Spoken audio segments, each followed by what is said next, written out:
Guru Vajradhara Suma Timo Nishasane Kar Uta Vardanya Shri Bhadra Varsa Manya Sarva Siddhi Hum Om Guru Vajradhara Suma Timo Nishasane Vardanya Shri Bhadra Varsa Manya Sarva Siddhi Hum Om Guru Vajradhara Suma Timo Nishasane Karma Utta Vardanya Shri Bhadra Varsa Manya Sarva Siddhi Hum Om Guru Vajradhara Suma Timo Nishasane Karma Utta Vardanya Shri Bhadra Varsa Manya Sarva Siddhi Hum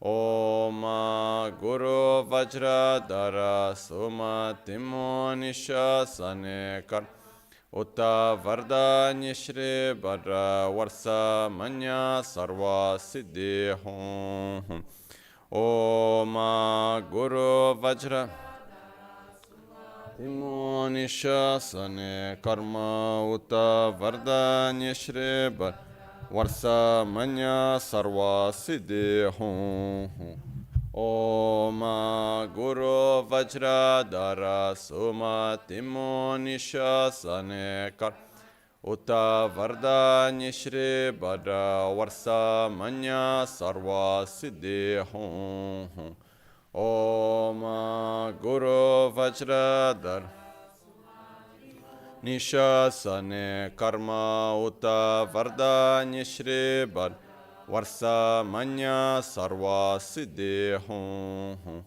Om Guru Vajradhara Suma Timo Nishasane Karma Uta Vardanya Shri Bhadra Varsa Manya Sarva Siddhi Hum Om Guru Vajradhara Suma Timo Nishasane Karma Uta Vardanya Shri Bhadra Varsa Manya Sarva Siddhi Hum Om Guru Vajradhara Suma Timo Nishasane Uta Vardanya Shri Bhadra Varsa Manya Sarva Siddhi Hum Om Guru Vajradhara Suma Timo Nishasane Karma Uta Vardanya Shri Bhadra Varsa Manya Sarva Siddhi Hum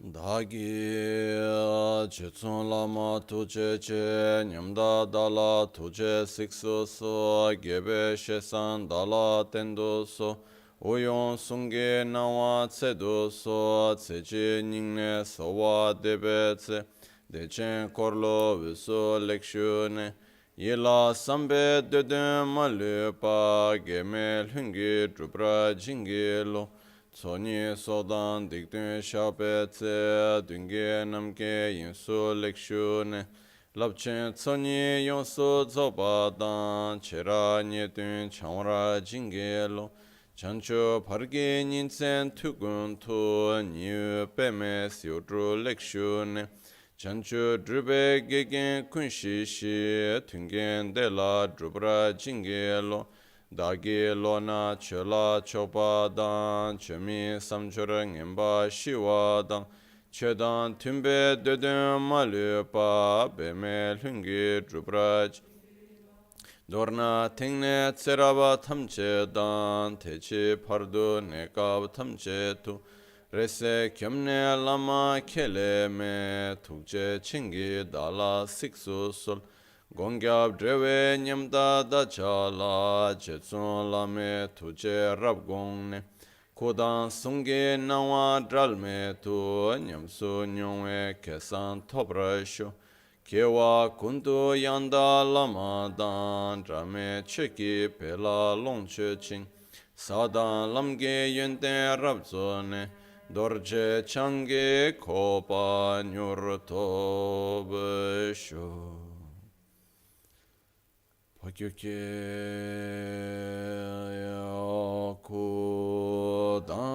yakudan daki lo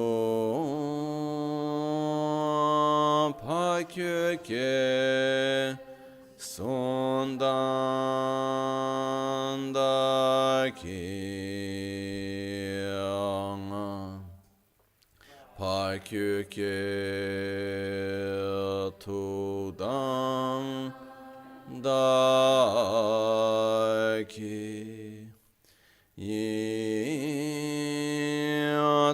Yerme Chikto Jingelo Pakyo Ke Kudang Dagelo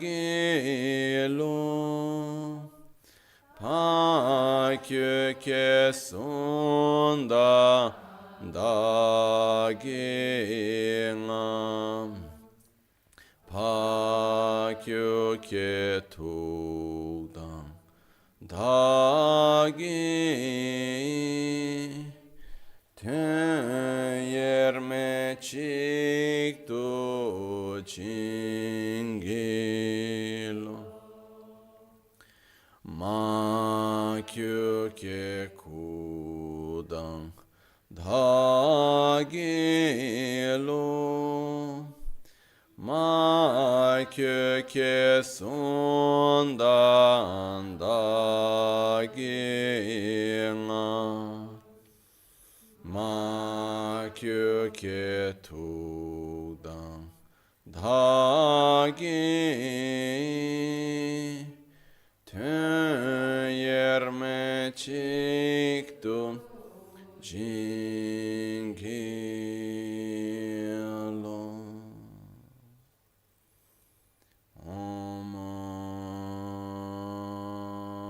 Muni Muni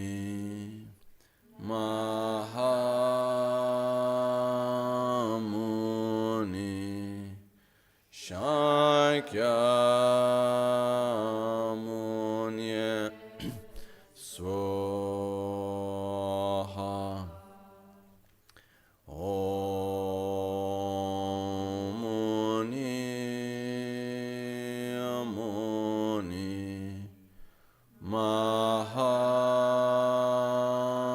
Mahamuni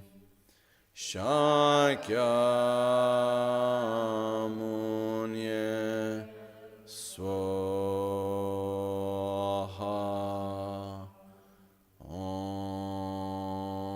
Muni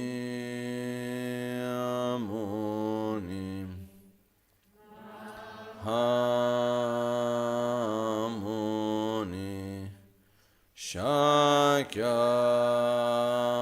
Shakyamuni Swaha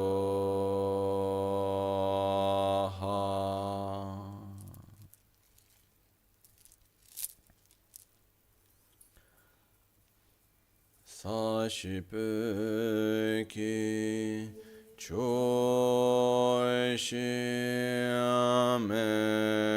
Choishiameto Tare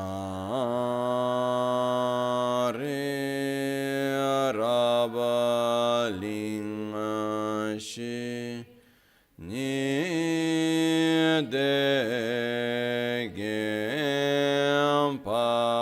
Nidegenpadi Sange Shinto Mikte Ulwargi Drokun Namda Shingla Chopar Shoyeda Tam Guru Ratna Mandala Kam Niryatayami Sangye Chodan Soge Chonam La Jancho Pardo Dani Kyapso Chi Dagi Jinso Gibe Sonam Ki Drola Pinchira Sangye Druparesho Sangye Chodan Soge Chonam La Jancho Pardo Dani Kyapso Chi Dagi Chushe Gibe Sonam Ki Drola Pinchira Sangye Druparesh Sangye Chedan Tsoge Chonam La Pardo Dani Kyapso Chi Dagi Chushe Gibe Sonam Ki Drola Pinchira Sangye Druparesho. In the Buddha, Dharma and Sangha, I take refuge until enlightenment. Through the practice of generosity and the other perfections, may I obtain Buddhahood for the benefit of all sentient beings. Nel Buddha, nel Dharma e nel Sangha prendo rifugio fino all'illuminazione. Con la pratica della generosità e delle altre perfezioni, possa io ottenere lo stato di Buddha per il beneficio di tutti gli esseri senzienti. Laye ke da ludan ne chinke drubon dan da miekenan drwa kuinge ranaje zamba tamche ke do da ge chuten to.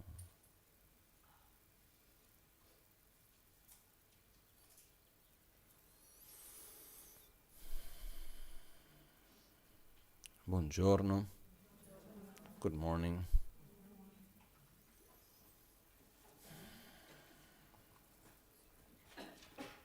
Oggi e domani parlerò in inglese, come avevo già accennato, visto che questi insegnamenti della Guru Puja avevo dato tutta la prima parte, sono già ormai 12 o 13 volte che sono state già dati questi insegnamenti. Per completare il ciclo nella stessa lingua anche oggi li farò in inglese, ok? Quindi ringraziamo, oggi c'è Francesco che farà la traduzione simultanea e perciò adesso parlerò in inglese.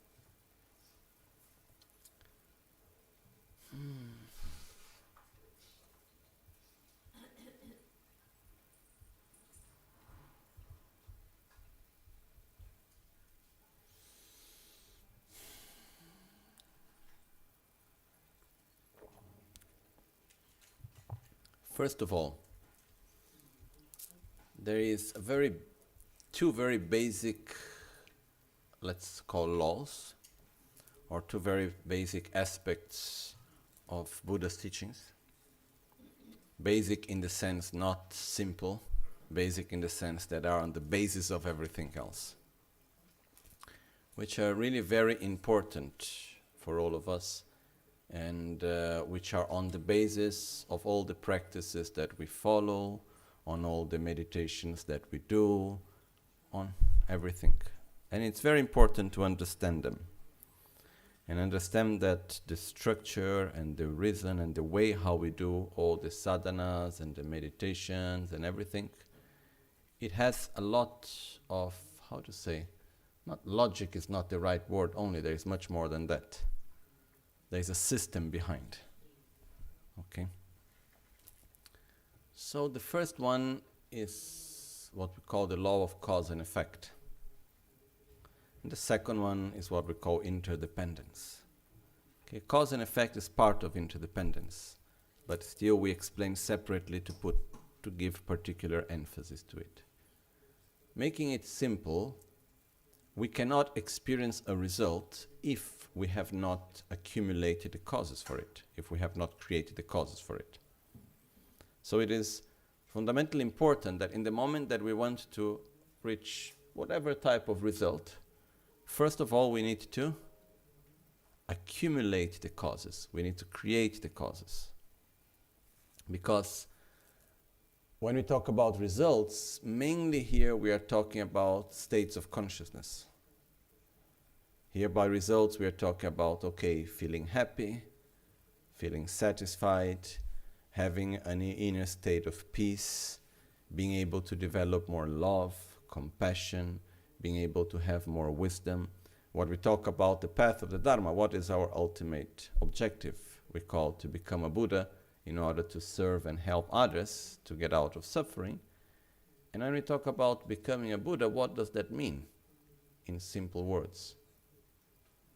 In Tibetan we call Sangye. Sang means to eliminate, Ge means to develop. So it's to eliminate all defilements and to develop all the qualities to their maximum potential. So this is what is the meaning when we talk about becoming a Buddha. Basically, the meaning is we eliminate our defilements, such as our anger, such as our pride, such as our unlimited attachment, our fears, our selfishness, and whatever other forms of defilements that we have. And when we talk about defilements, basically it is any mental state that when manifested takes away the state of peace, that generates a strong state of unpeacefulness. This is what we call about the mental defilement. No? Like Semrap tu mashiwar chebena nyomompo in Tibetan. So whatever that once manifested within us, it generates this strong state of unpeacefulness. This is what actually we call mental defilement. Okay? So all of us, we have had many experience of it. And we may even be experiencing it right now, in a way or another. You know? So whenever appears some little bit of fear, you know, we may have at one point this state of peace in which we are, well, everything is fine, we are simply, everything is okay. We have this inner sensation of peace, then suddenly appears insatisfaction, fear, aversion, desire, attachment, fear to lose. You know, there are different ways. There is jealousy, there is envy. No? There are all different ways of manifestations of our mind that when these things manifest, we lose that state of peace. This is what we call mental defilements. Okay? Mental defilements, we should not see it somehow as a mental defect in the sense, okay, there is something wrong with us. Okay?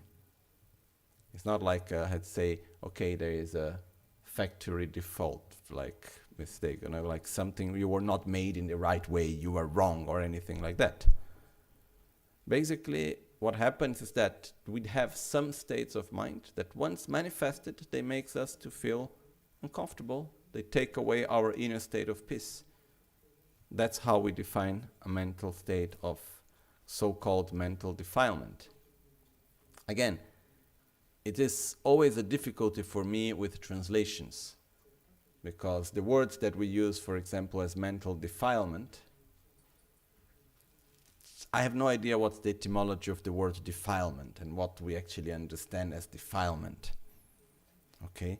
But the word in Tibetan, nyomompa, it means semraptuma shivar chebena nyomompa. That once manifested brings the mind to a strong state of unpeacefulness. That's what we mean about it. Okay, then if we want to call it mental poison, mental defilement, whatever name we like to give to it, it's okay. But we need to understand what do we mean by that. So that state that once manifested takes away the state of peace in two levels. Right away, as it manifests, and the actions that we do through that states of mind will also bring more unpeacefulness as a result. Okay, so this is what we call about mental defilements. So when we think becoming a Buddha means, okay, we are able to eliminate our defilements. How? By developing our so-called qualities. Okay? qualities are the states of mind that, when present, bring a state of peace, bring a state of well-being and peace, both in the moment they manifest and as a result of the actions that we do with them. So, it's not something that, it is, okay, what are the defilements? That list that Buddha said are the defilements because Buddha said. Oh, and the qualities, that's what Buddha said are the qualities because Buddha said are qualities. Yeah, I believe Buddha was not wrong, but it's not because Buddha said.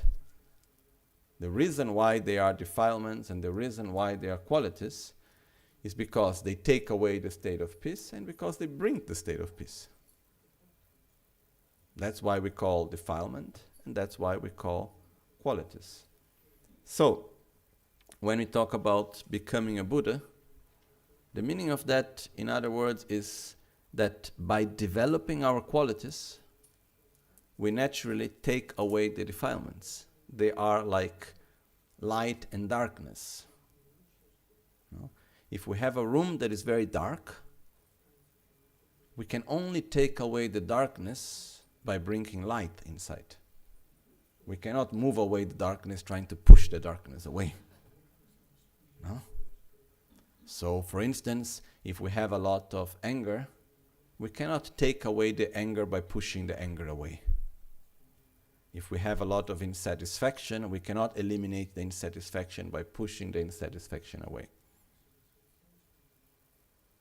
We need to develop the so-called antidote, which is the opposite state of mind. So if I have anger, I need to develop patience, I need to develop love, understanding. There are different qualities that helps us, because anger has different manifestations, so we need different antidotes. Insatisfaction has, for example, the opposite of satisfaction. Ignorance, there is wisdom. And like this we can go on and on. But it's very important to understand this aspect, that in order to eliminate the defilement, we don't do that by fighting against the defilement. Okay? So if we ask to anyone here, no? Do you have any mental defilement? Okay? I suppose we all say yes, right? Okay? Do we ever somehow feel guilty for it? Sometimes we have this attitude of going against ourselves. Oh, I shouldn't be like this. Oh, I shouldn't get angry. I shouldn't be jealous. I shouldn't do this. I shouldn't do that. Okay? But it doesn't work. Because we can repeat to ourselves millions and millions of times that we shouldn't get angry. It's like entering into a room that is dark and repeating to the darkness, go away.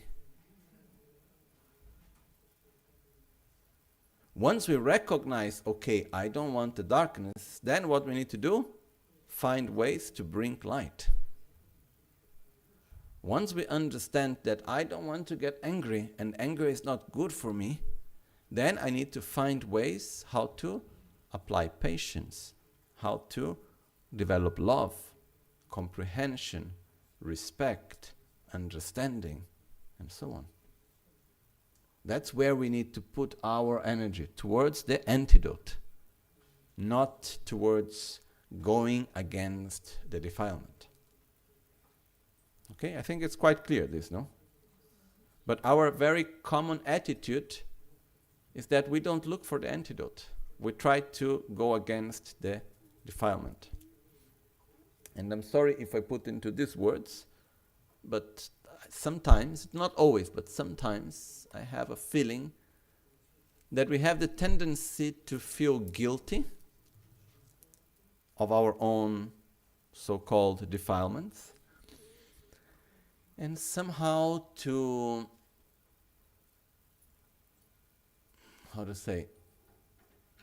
like I have already suffered enough for my anger. And I already know that my anger is not good enough, and somehow I have already paid the price, so why the anger has not gone away? there is a feeling of guilt connected with some sort of sacrifice, that if I punish myself enough for having anger, anger will go away. But actually it will not. You know? I can say to myself, oh, I am a very bad person because I am too jealous. So I will punish myself for being jealous.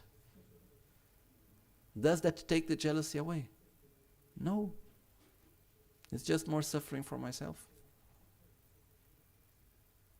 I need to apply antidote to rejoice. So it is very, very important for us to understand that we need to recognize that there are defilements, but our energy must be put into the antidotes, into the qualities that we need to develop. It's like, oh, I am sad. Okay, we recognize there is sadness. But just to repeat, I am sad, I am sad, I am sad, I am sad, is not taking the sadness away. I don't want to be sad, I don't want to be sad. Wonderful, you don't want to be sad. Now we need to cultivate joy. How? By making little small things that generally, gradually will cultivate and develop the state of joy.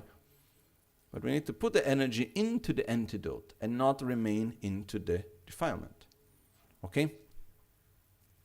Now, I think this part is clear, right? So we need to develop our qualities in order to eliminate the antidotes. And when we are able to fulfill that in a complete way, we are called a Buddha. Okay? I'm making it way too simple, but that's basically what we mean by Buddha. Okay? In order to do that, one of the things that is very important is that we need to create the causes. Because we cannot experience that for which we have not created the causes. No? That's one of the basic laws that Buddha taught us, which is called the law of karma. And karma doesn't mean, how to say in English, destiny. Karma means action. Action means I do something, that action creates an interaction, creates an inertia, a force that I take with me, and at a certain point that force interacts with other situations and I experience a result. In other words, I try to make it more simple to understand. Maybe it gets more complicated, but let's see. What is the present, what is the past, and what is the future? Okay. The past. Does the past exist right now? Depends what the past is, right? Okay. The definition given in some Buddhist texts says the past are the causes that have not yet given, the past are the causes that have had conditions and have already have results. The present are the causes that are having conditions and for that are manifesting results. And the future are the causes that have not yet had conditions and for that have not yet given results. So, in the present moment,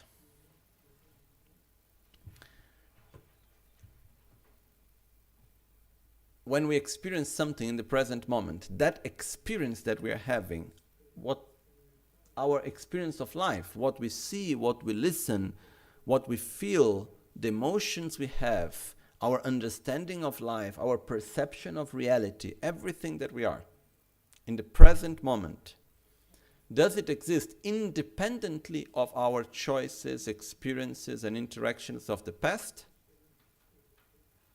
Or it is a result of that? It is a result, right? We are not able in the present moment to experience anything independently of our own past. So, we can look at this in very simple levels.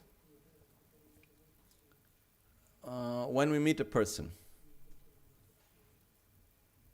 the way how we see the person, the way how we listen to the person, the way how we perceive and experience that interaction, how much is it influenced by all the past experiences that we have had with the person?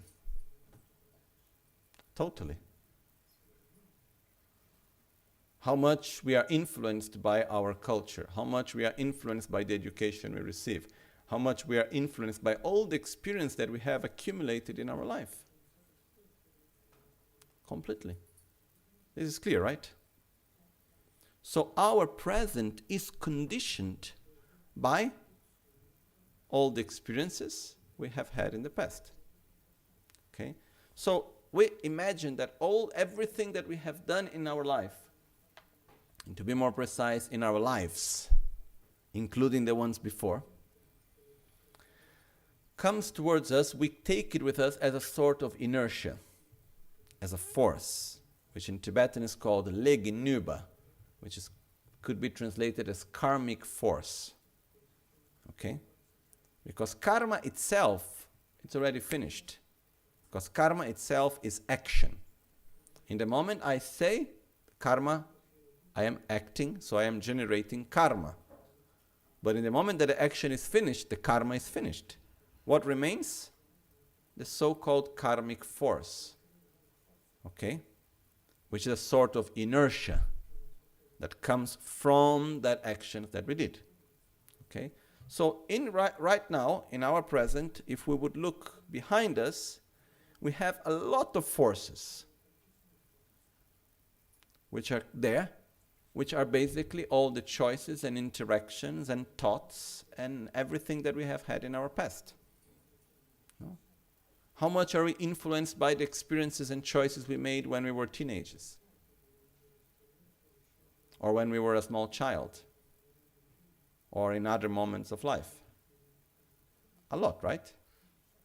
So, basically, in the present moment, when we interact with someone, through that interaction, some of that karmic forces that we have will actually manifest. Depending on what we see, depending on with whom we talk, depending on which thought we have, depending on the interaction of the present moment, it will interact and access some of the karmic forces of the past. Not all of them. Some of them specific. Sometimes we see something and this will remember as a particular memory, and something that we have experienced in the past will come and will manifest in that present moment. Okay? Is this clear? Yes? So, what does this mean? That whatever we experience in the present is not being created in the present. Whatever we experience in the present is created by the unity of what we did in the past together with the conditions of the present. Making one example, which is not the best one, but somehow it explains it. When I go to a shop and I buy something that for me is expensive, okay? And let's say I buy a car, okay? But every month from my salary, I'm able to put apart 300 euros, not more than that, which is already a lot for me. But the car that I want is costing 50,000 euros. So since I start working, I had this vision that I want that car. So every month I put the money aside. And I keep it always aside, and I keep aside, and I keep aside, and I keep aside. Then one day, I'm able to reach the amount I wanted. I go to the shop, I choose the model I want, and I buy the car. Okay? Actually, what gave me the possibility to buy the car? Going to the shop or accumulating the money in all the years that came before. The two things together. If I didn't go to the shop, I couldn't buy the car. But if I could go to the shop without having the money, I also cannot buy the car. But going to the shop is one action in the present moment. Having the money, it's something that I have accumulated in many, many years gradually. Okay? So accumulating the money is like the karmic force. Going to the right shop is like the condition. Okay? When I get the car, that's the result manifesting. Okay? So one of the particular aspects of this is that the causes is not one particular action that will bring one particular result. We can accumulate the similar type of cause. We can accumulate the similar type of energy that the stronger it is, the stronger result it can manifest. Okay? Now, how does karma manifest? How do we experience the results of our own actions? Through sensation. Okay. So whenever we have a sensation of peace, whenever we have an inner state of well-being, of happiness, this is the result of a positive interdependence between causes that we have created in the past and conditions of the present. Whenever we have an inner sensation of suffering, that's the negative interdependence of negative causes that we have created in the past, which will sum up together with negative conditions of the present. Okay? What happened to a person that goes through a condition that for most of us will be negative, but does not experience any suffering? Because there are no causes. There are other situations in which a person can be in the most wonderful condition, but there is no joy. There is no positive result. Why? Because the condition is there, but the cause is not there. It's like going to the best shop but not having the money to buy it. Okay? So,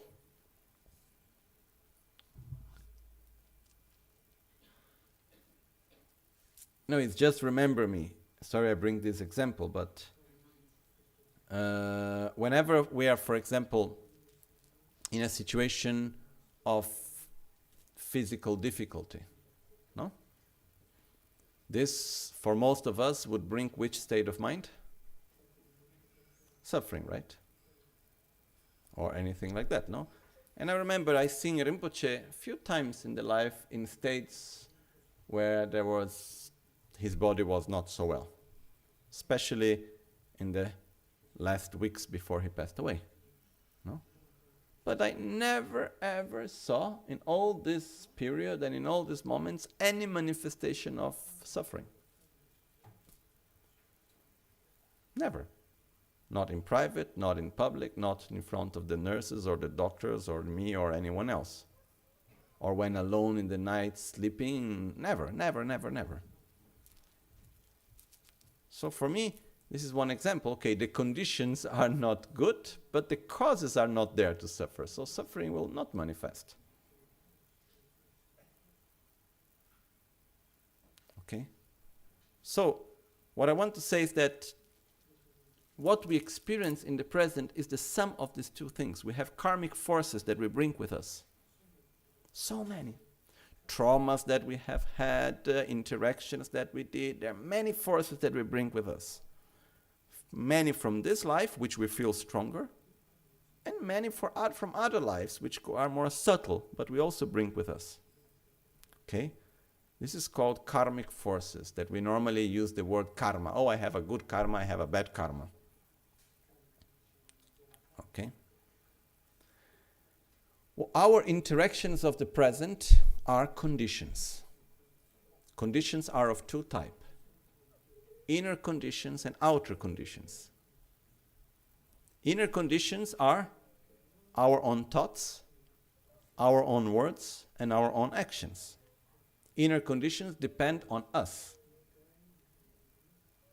Outer conditions are the weather, environment means, no?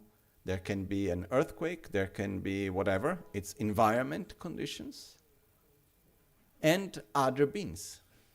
People, animals, insects, whatever, viruses, These are outer conditions. So when we put together the outer condition with the inner condition of our thoughts, our words, our own interaction, this will sum up with the karmic force that we have in the past.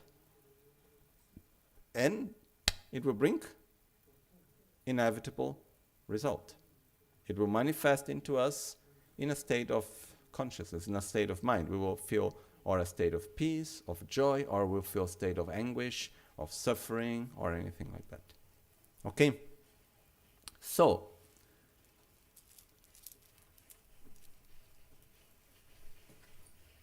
there are some states of mind that naturally bring, once they are developed, whoever has that state of mind will experience more joy, more satisfaction, more peace, such as true love, satisfaction, such as the state of wisdom, such as the state of altruism, such as the state of certainty, which is the opposite of fear. Okay? There are different levels that brings this. But the fact is that in order for me to experience that state of well-being, it's not enough just to create the condition. What I need? The causes. Okay? How many times have we experienced a state of joy or peace? Many times, right? Can we keep it? After some time, it slips away. Even when we try hard to keep it. Even when the conditions continue there. No? It's very interesting to observe. When we have beautiful conditions, and initially we experience a moment of joy. Then after some time, what happens? If the conditions remain like they are, the situations remain as before, our sensation of well-being, of joy, it remains same or slowly starts to fade, and there can be even an inner state of anxiety because things are too good and we are not feeling well enough, And we look for something to manifest that state. Because that's why in the Bodhisattva Charya Avatara, in the very beginning, Shantideva describes this text from 15 centuries ago. Shantideva describes in the beginning saying, first we need to develop an inner state of peace, an inner state of love called bodhicitta.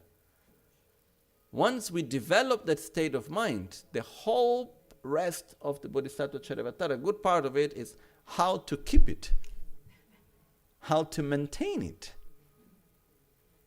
Okay? And technically speaking, I cannot experience a state of peace and well-being if I have not created the causes for it. I have not accumulated the causes. I have not generated a karmic force that will allow me to reach that state of peace. Is it clear? So what this is showing to us, that our inner state of being is not a result only of technical aspects of the present moment. What we experience in the present depends much more in the past than in the present. I don't know if this is clear. Yes? No? See? Okay? So, in a practical level, what does that mean? We have no total control of our present. No way. Because we cannot go back to the past. What we can do, try to interact the best way as possible, but the karmic forces that we have, they are with us. Okay? So, Buddha gave us some tools to deal with this in the best way. And the main tools that we have here is to do two things. To generate positive causes, which we call accumulate merit. Okay, how do I create positive causes for my future? So I work in the present, I act in the present, not in order to have a sensation of well-being in the present. I accumulate a positive karmic force in order to experience in my future a positive result. Okay? Because the present will never exist independently of the past. And the present is the past of the future. So, we accumulate positive actions, we generate a positive karmic force dedicated for our future experiences. This is one thing. The other part is called purification, which means we act in a certain way in the present that opposes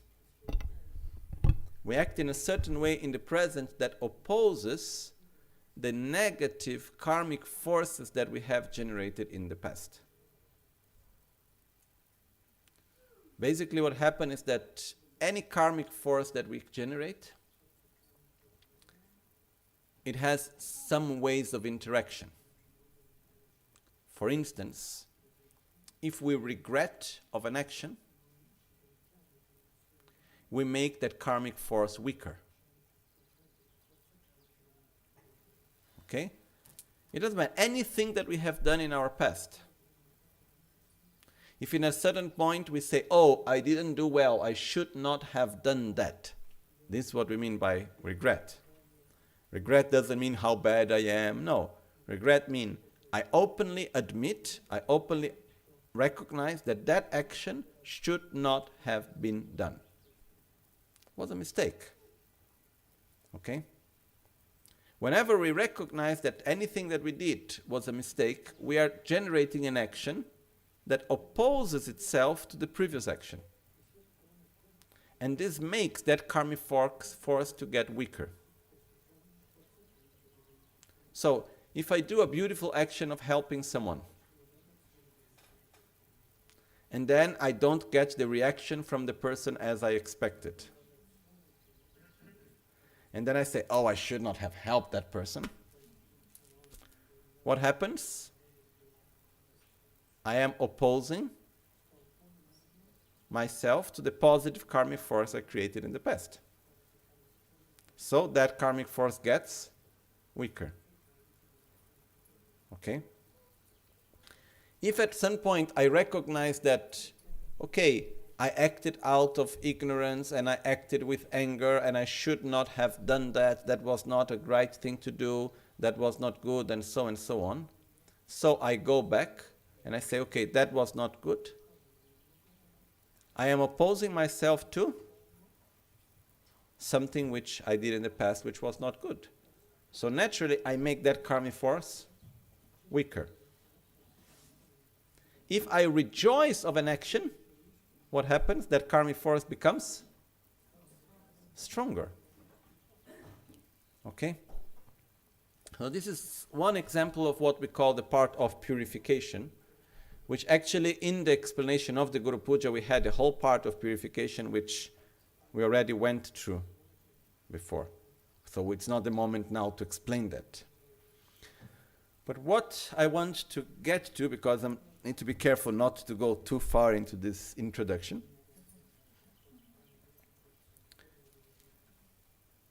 is that without accumulation of merits, without purification of karmic forces, we are not able to experience virtuous, positive states of consciousness. What happens? We can study the Buddhist philosophy perfectly. We can go to all the psychologists that exist that can help us in incredible ways. We can do many, many, many things. If we don't have the merits for a peaceful state of being, of mind, it will all remain intellectual. It will not come to the deeper state of experience. Okay? We can see this in many cases where people study the Dharma very hard and they go through the understanding of every little detail, but it remains in the head. It doesn't go down to the heart. It doesn't become a reality. There's no point knowing everything about bodhicitta just for the sake of knowing. The point is being bodhicitta.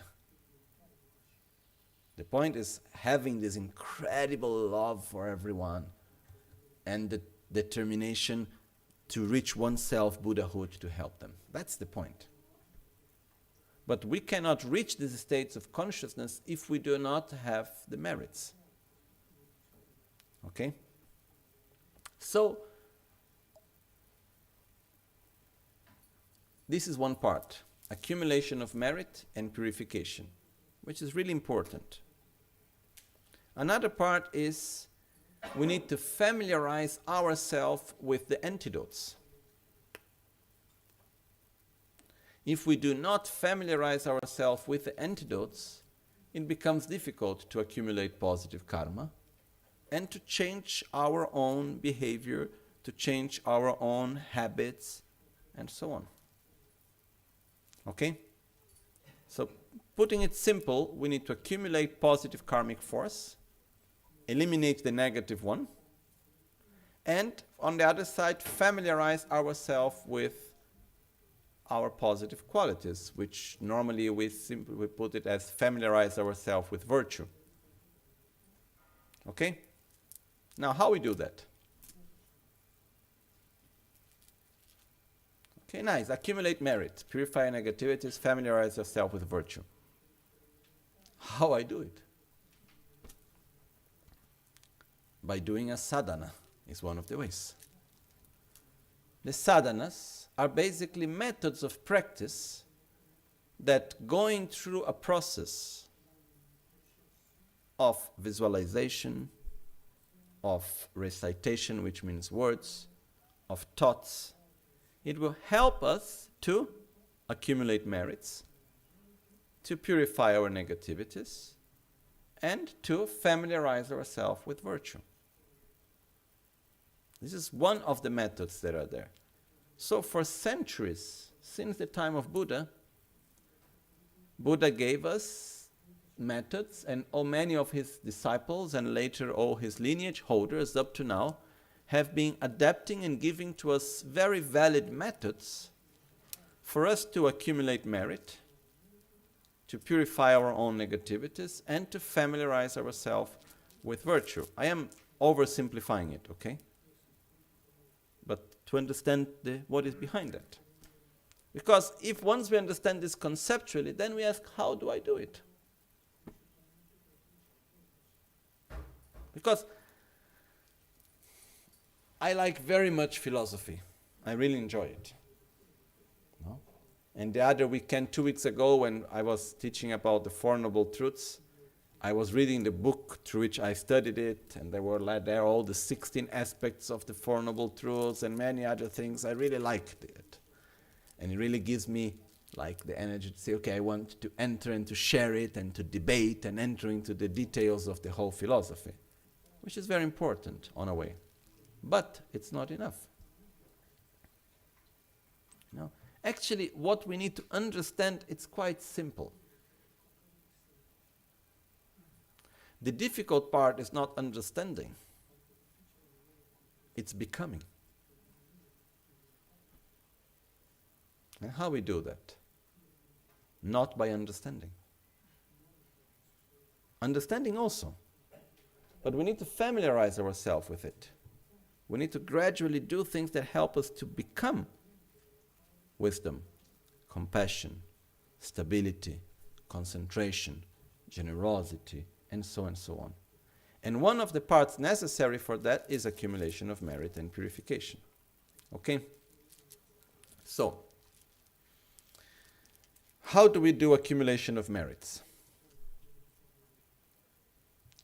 I'm going to, again, simplify it because otherwise we don't even start talking about what we are supposed to talk this weekend. But first thing, we need to generate a good motivation. Because the motivation gives the direction to our action. Okay? So it's like the action that we do, which are the words that we say, which are the physical action that we do, the interaction that we create, the thoughts that we have, these are all actions of body, speech, mind. Okay? This is like, actually, if we take the example of a bow and an arrow, if we hold the bow, no, and we basically pull the string of the bow, holding an arrow, that's an action, and then when we let it go, that's the action. Okay? We take the bow, we pull the string, and we let go the arrow. That's doing the action. And we can do it perfectly. With a lot, we're holding very strongly the bow, pulling well the string, letting it go, keeping it firmly, and everything else. But what determines the result? The direction. If I have the bow in one direction, it will give one result. If I have the bow in another direction, it will give another result, even if I do the same strength and everything else. So the motivation is the direction that we give. That is very important. And the motivation needs to be clean, needs to be pure, in order to have a higher, better result. Very often our motivation is gray. There is a mixture of feelings and emotions and intentions and desires and many things together. Okay. But we need gradually to develop a more and more pure motivation in our action. That's why in the very beginning of every practice, every sadhana, we start with generating the correct motivation. Okay? So in the Guru Puja, there is a whole part in the beginning of generating the motivation, which is in which we induce ourselves to a positive state of mind, and within that state of mind, we direct our action. So, this is the first part. First, we need to generate the motivation. Once we have the correct motivation, which basically is the motivation based on love and compassion, no? Then after that, we must start with the process of accumulation of merit and purification. There are basically two objects to which we are calls object. In English it doesn't sound so good, but two so-called objects, in Tibetan said yul, through which we can actually accumulate merits, accumulate positive actions, which basically are with whom we interact. And they are all, anyone to whom we interact, it can be divided into two different types: sentient beings and holy beings. Basically, if I interact with someone that has already reached enlightenment, it's a holy being. If I interact with someone that is in samsara like me, it's a sentient being. Okay? One of the strongest way of accumulating merit is by giving, is by sharing. Okay?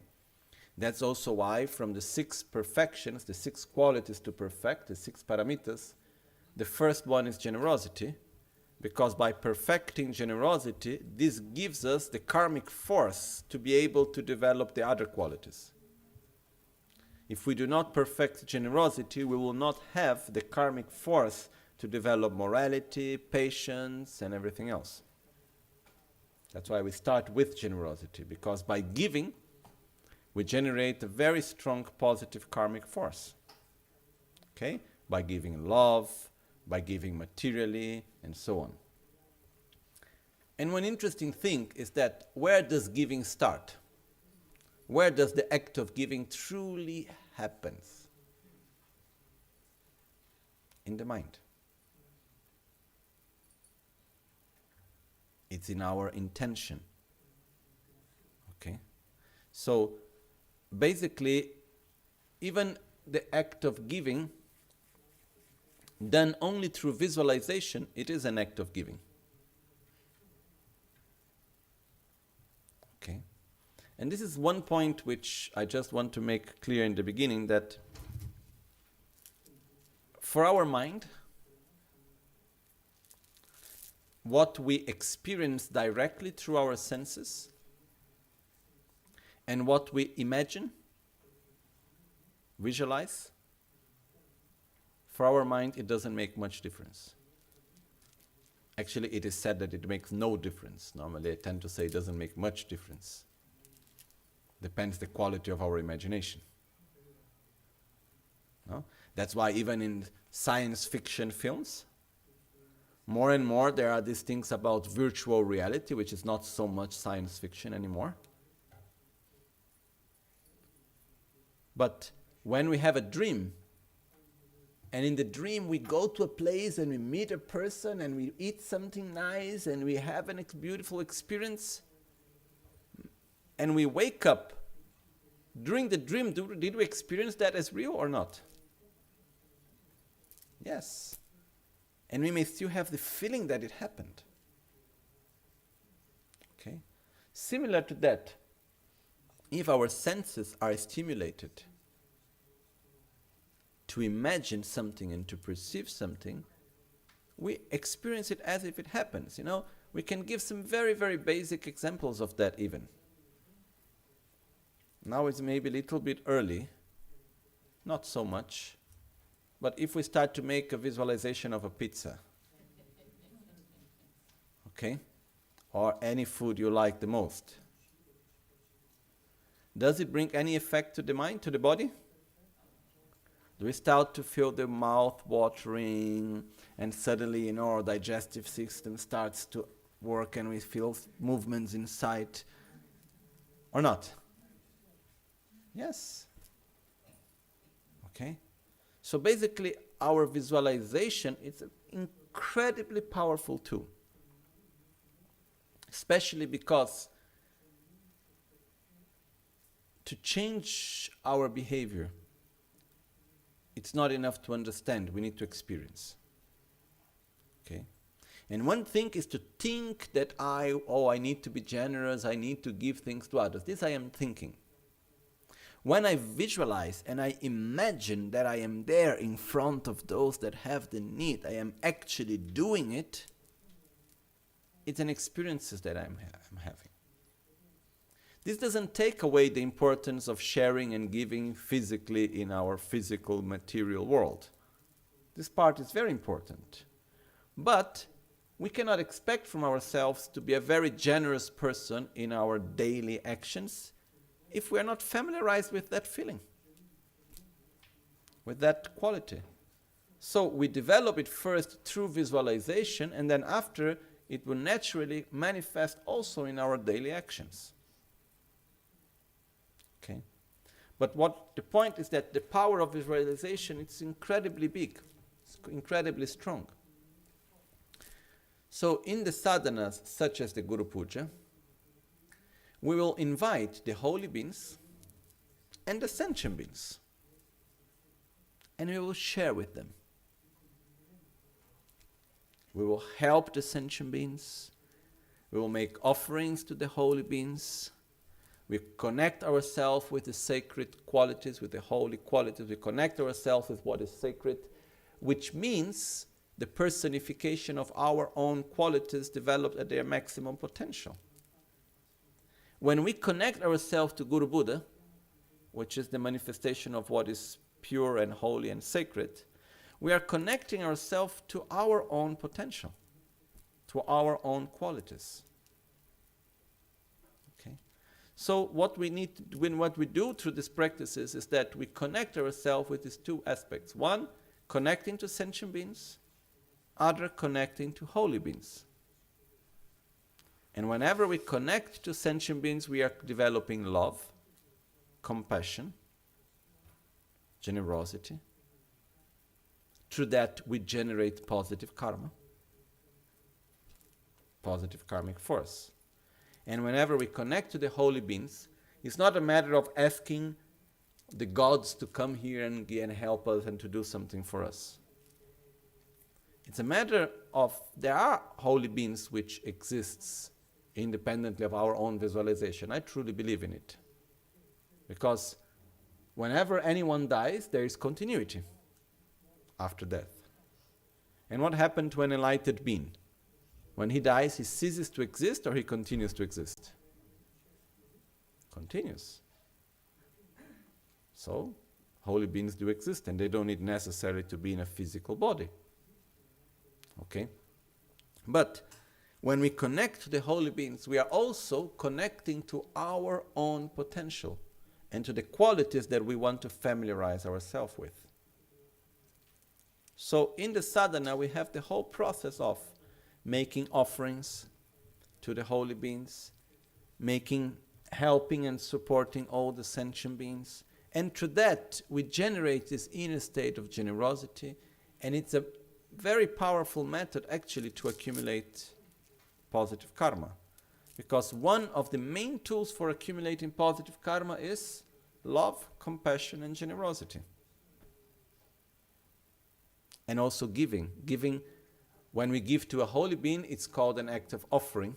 When we give to a sentient being, it's called an act of generosity. Okay? But both ways helps us to generate a lot of positive karmic force. So we do that through visualization.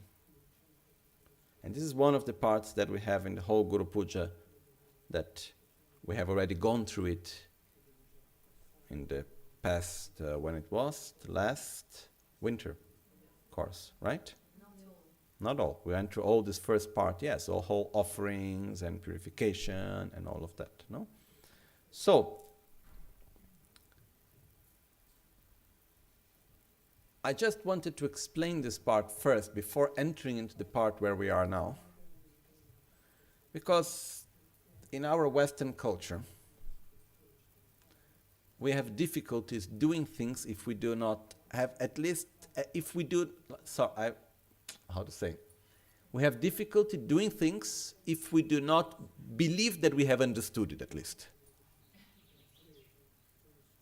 It doesn't mean we have understood it, but at least we need to think we have understood it. Okay? If we don't feel we have understood something, we are not keen to do it. No? But that's why sometimes I think it's important to give at least some inputs for us to understand that behind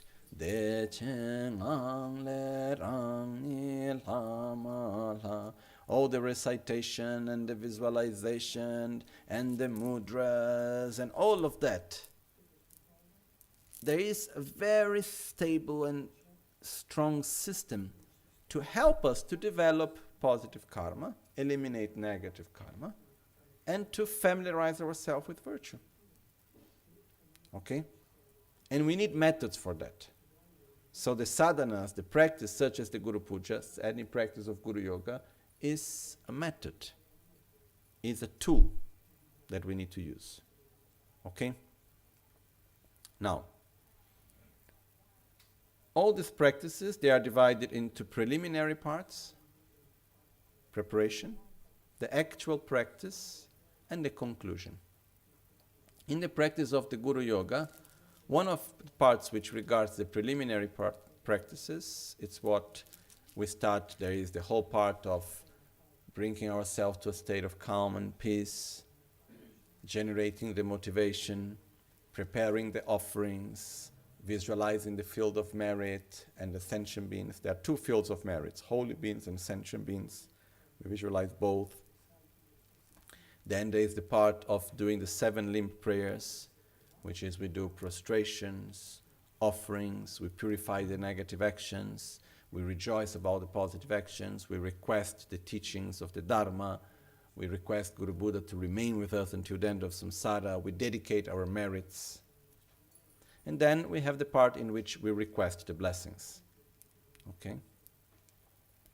With the part of requesting the blessings, we conclude what is called the preliminary practices, which are very, very important. Preliminary doesn't mean for beginners. Preliminary means making a good foundation in order to be able to build something beautiful on it. Okay? And they are extremely, extremely important. So once we have built this foundation, we need to start a part which is actually to familiarize ourselves with virtue, making it simple. Okay? There is much more into that, but making it simple. So why Guru Yoga?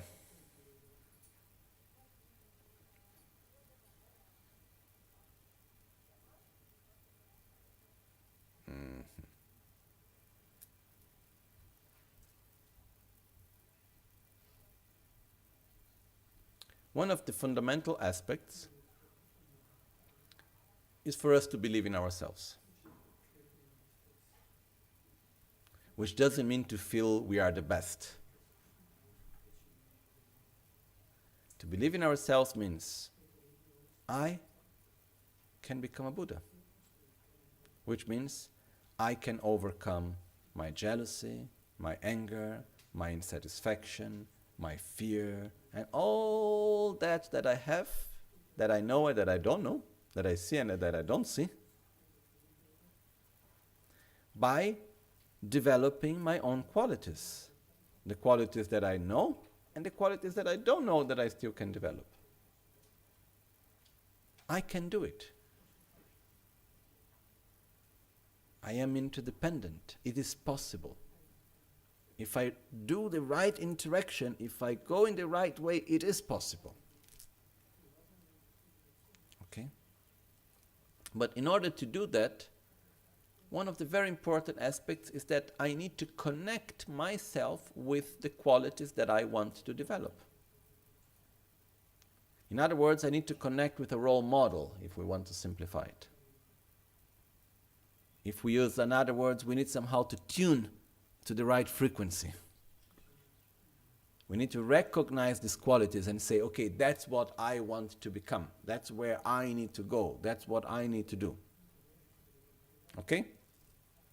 So, in other words, we need to connect with the sacred. We need to connect with the holy beings. When we talk here about connecting to the holy beings, it's not like, how to say, doing something so that the Buddhas will come and help us and take us out of suffering. It's not that. Because we can pray from the depths of our hearts, requesting all the Buddhas to save us from samsara. And the Buddhas will come to us and they will look and will say, that's what I want the most, but I cannot do it. I would like so much to take you out of samsara, but I cannot do it. Only you can make it. The only thing I can do as a Buddha is interact with you. And then you can make it. That's what the Buddhas, I believe, would say to us. So, it's not a matter of requesting the Buddhas to come and to save us. It's a matter of connecting ourselves with the qualities so that we are able to develop it. Okay? Making a metaphor which may not be, an example which may not be the best, but somehow it works. When we are very near to a person, and very often we are with this person, we are very influenced by that person.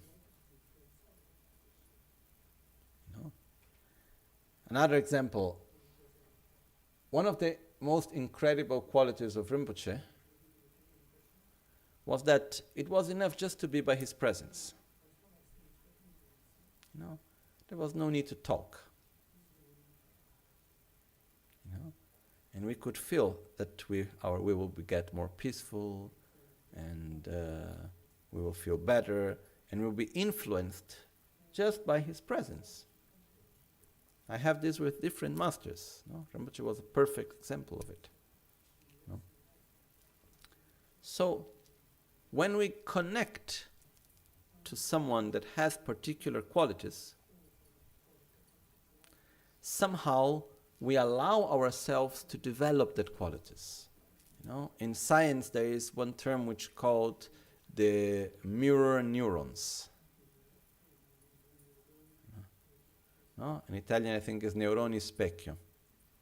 No? So basically it is said that like a small child, when he's together with the parents, there are many things that the child learns by the simple presence, like if one brain starts to copy the other brain, just by being in the presence of each other. No? And we communicate in many levels that we cannot understand.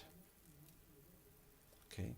So when actually we connect to someone that has so many special qualities, like really of love and of wisdom and of stability and peace and so on, by connecting, actually we allow ourselves to develop that quality. We open ourselves to it. It's like if we start tuning ourselves to that qualities, to our own. And then gradually we give space for it to develop. Okay? So this is a very important part. And how do we connect to these qualities fully developed? We must have an embodiment of them. Because are we able to connect without form or shape to something? Generally speaking? Oh, I want to connect with love.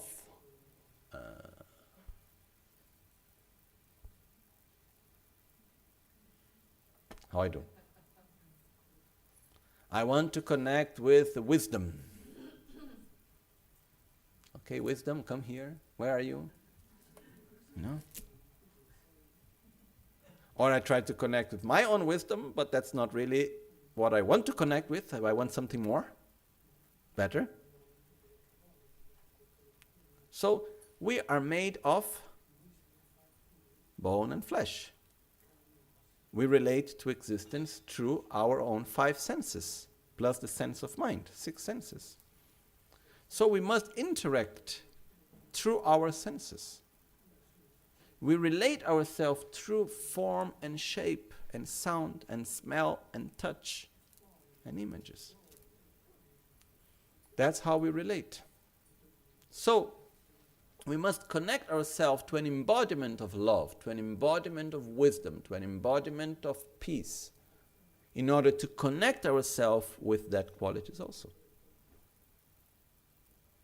That's why we have all the Buddhas. What are the 5 Dhyani Buddhas? The embodiment of wisdom, satisfaction, love, humility, generosity, power of realization, of the 5 wisdoms, different qualities. And when we connect to it, we connect to that qualities. Okay? But how can we connect to the Buddhas? Because somehow it's far from us, no? If we were born maybe some few centuries ago in India, then it would be very easy for us to connect ourselves with deities, with devas. Because it's part of our culture, it would be. Part of our culture to have all the different, the Brahma, the Vishnu, the Shiva, and all, even nowadays, and we don't need to go a few centuries ago, even nowadays in India it's the same. So if we look inside Buddhist practice, Buddha manifested these qualities also in the aspect of having many faces and many arms with all the aspects of the devas. That's what we have, many of the deities that we have also. But what is the most powerful way to connect with the state of enlightenment? through a person. Through one or more persons. That's what we call the Guru. So, when actually we connect to someone that we can see, that we can touch, and we recognize within that someone the qualities that we want to develop, and we develop a mutual feeling of love. So it's a connection that is not only conceptual, it goes much deeper within us. This creates a very deep exchange. It's very, very powerful. It is said that when we are able to connect correctly to the Guru, then we connect to all Buddhas. Because we may be there thinking, okay, Buddha this or Buddha that, and then say, but is it real? Is it not real? Are they there? We can have many doubts, especially in our modern society. But when we actually meet someone and we feel the blessings, where we feel love, where we see the example, this is a very, very, very powerful experience. Not, this one, how to say, there is a very wrong understanding in our modern world about Guru. Because there is the understanding that the Guru is someone that you put your life into his or her hand and you lose completely the belief in one's own self. That's completely not true. At least how I experience it. The Guru is someone to which you connect strongly, that shows us what we can develop. And that guides us to develop our qualities and to become like him. So, in the practice of Guru Yoga, especially in the parts that we have reached of the practice, there is the part which is called relative Guru Yoga. Then there is the receiving the blessings, and then there is what's so-called absolute Guru Yoga. Absolute Guru Yoga we will explain tomorrow. I think so.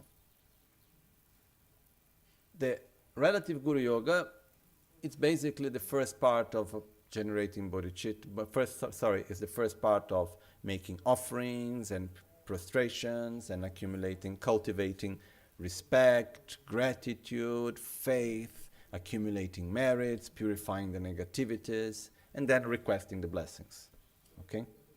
So, one thing that is very important is that what makes our practice powerful is not the Guru, are not the Buddhas, are we.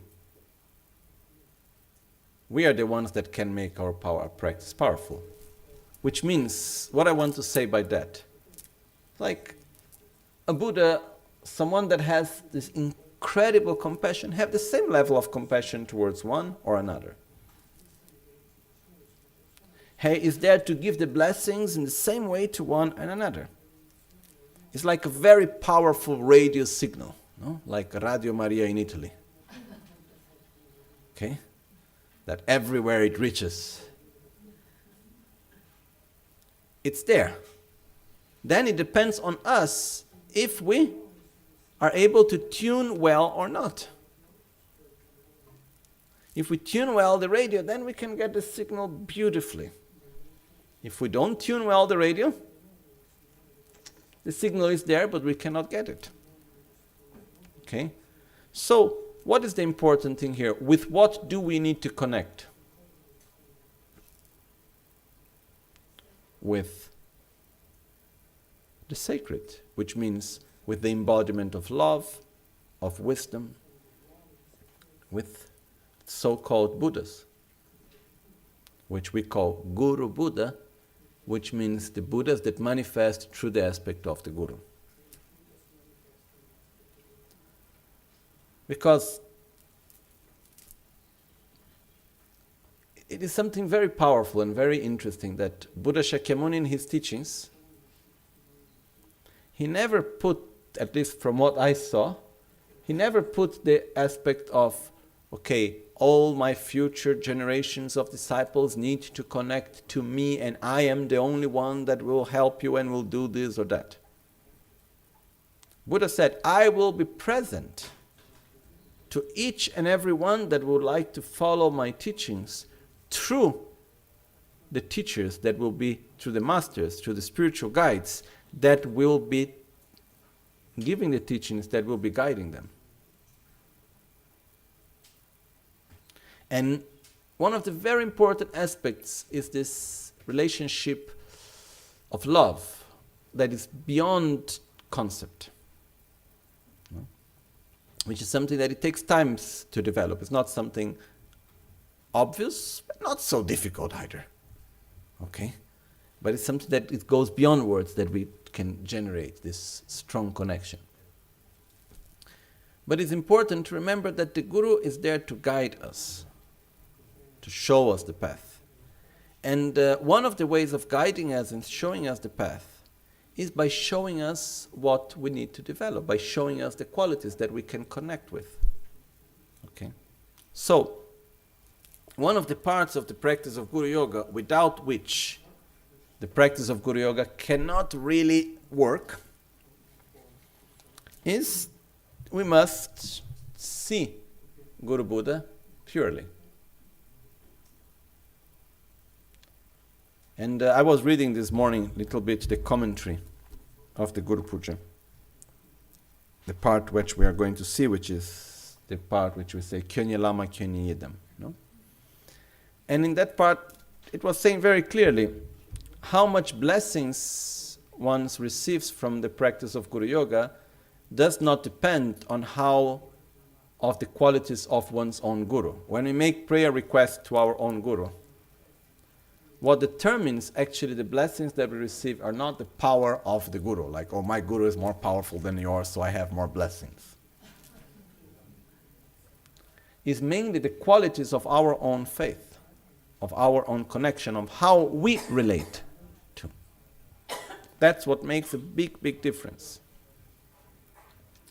For me personally, there is one aspect which it's so clear, and it helps me a lot.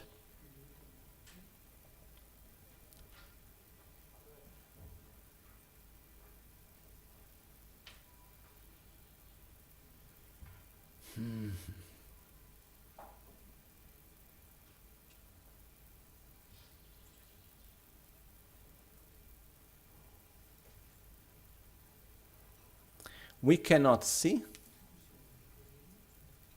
We are not able to see what goes beyond our sight. Right? If there is something behind the wall, I am not Superman. I cannot see, even though it may be there. So if I need to see, or I need to go behind the wall, on the other side, or whoever is there need to come here. Otherwise I cannot see. And we are not able to interact if we don't interact through our senses. Right? We need to see, we need to listen, we need to smell, we need to touch, we need to feel. Okay? So, a holy being, that wants to help us. How can they help us? By staying behind the wall or coming near to us? Okay. In other words, a Buddha can come with his subtle body, a body of light, incredibly beautiful, but we are not able to see it. So we can only relate to something that is in our own level. There is no other way. And also, we are not able to see and perceive perfection when we ourselves are imperfect. So it doesn't matter, I can have the most perfect Buddha in front of me. I will still project my own defilements on him. I don't know if this is clear. I will project my doubts. I will project everything which I have. Okay? So, if a Buddha wanted to help me, if a holy being, a being of wisdom and love wanted to help me, which way would be the best for me? Interacting with me. There is no other way. Interacting with him based on my needs and my abilities. It's like the very basic rule. If we need to help someone, we need to adapt to the capacities of the one that we need to help and not the other way around. So, the kindest way of a Buddha helping a sentient being is manifesting himself in the level of the sentient being. This is the greatest way of helping. He's not manifesting himself with a pure body of light. It is actually manifesting with bone and blood and with a face with two arms and an eyes and speaking as a normal way to which we can interact. Otherwise, we are not able to interact. And the only way how anyone can help us is through interaction. So, in our Western modern way of thinking, when we read in the texts like of Lamrim saying, oh, you should see the Guru as the Buddha, or your Guru is a Buddha, then we go and we say, okay, let me see which are the qualities of a Buddha. Okay, now let me check. Does he or she have that qualities? Doesn't look like. He's doing this, he's doing that. I don't think he's a Buddha. Oh, maybe he's a Bodhisattva of this or that level. And we try to enter into that, But that's not the point. The point of discussion is not if our Guru is technically a Buddha or not. It's how do we relate. This is one point. First of all, because we will never ever be able to reach the answer to say, is my Guru or anyone else a Buddha or not? We only will be able to judge that once we become a Buddha. Otherwise, we can pass our whole life trying to understand and we will not understand. It's like my teacher, Genlakpala, once he told a story that when he was very young in the monastery in Tibet, the monastery of Sera, there was one monk in the monastery that was the example of a monk that didn't do well. He was a little bit older. He didn't know how to read or write. He didn't know how to do most of the prayers. He passed most of his day just talking around and gossiping. And,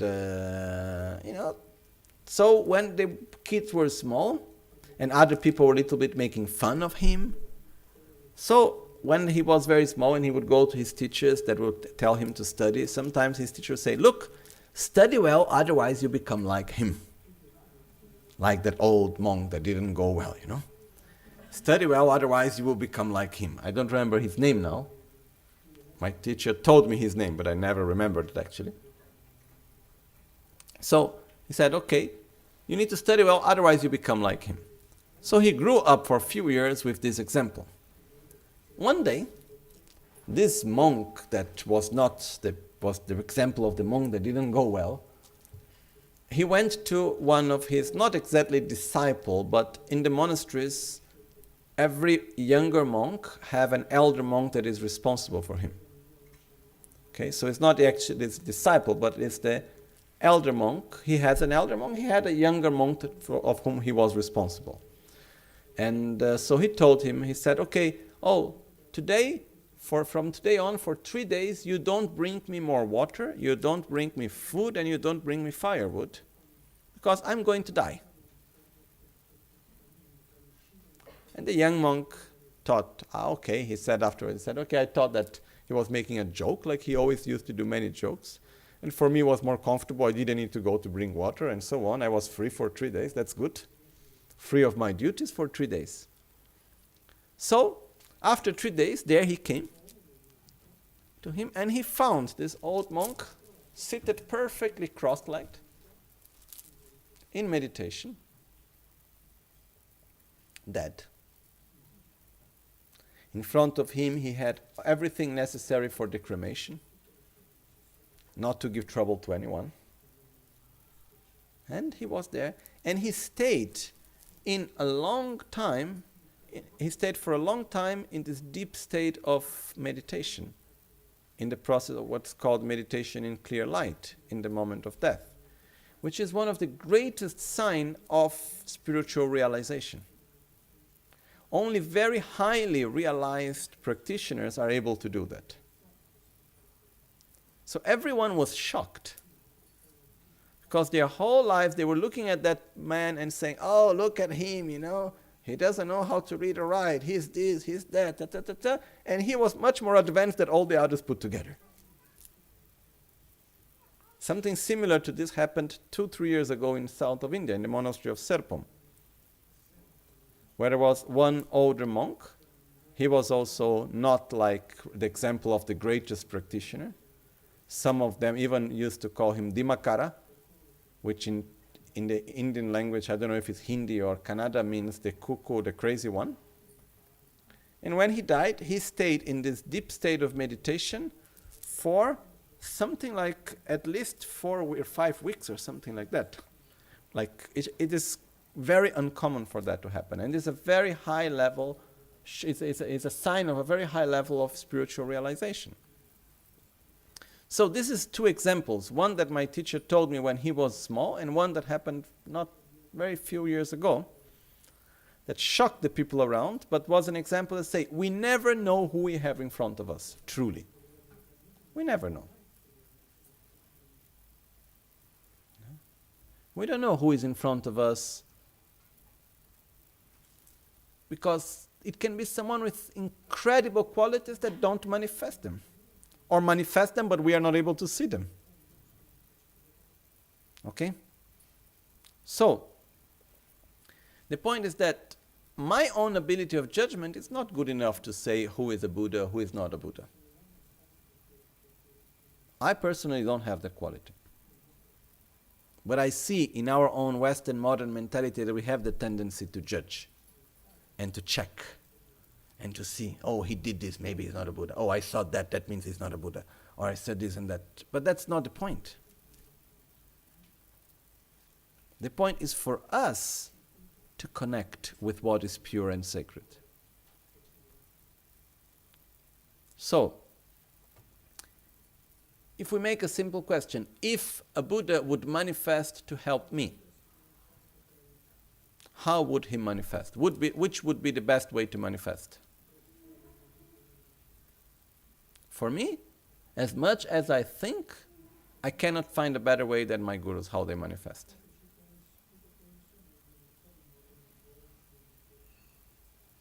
I think no Buddha would make better. Truly. So, there is no doubt to see my own guru as the Buddha. No doubt. Into that,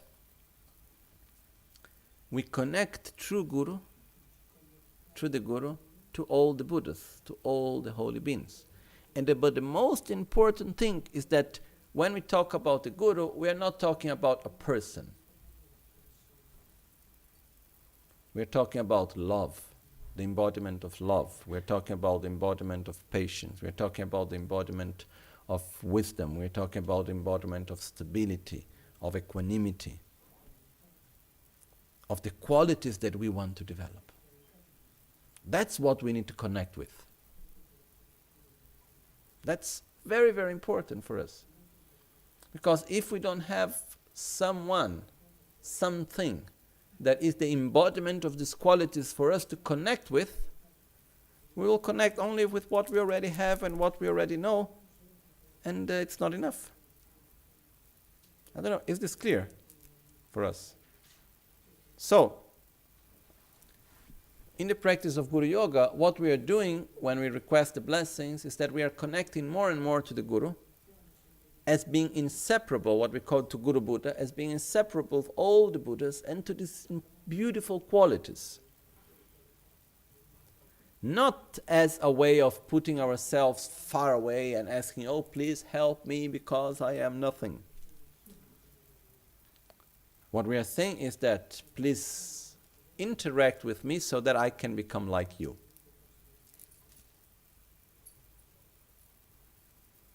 There is a big difference in between the two. Okay? But as we were saying before,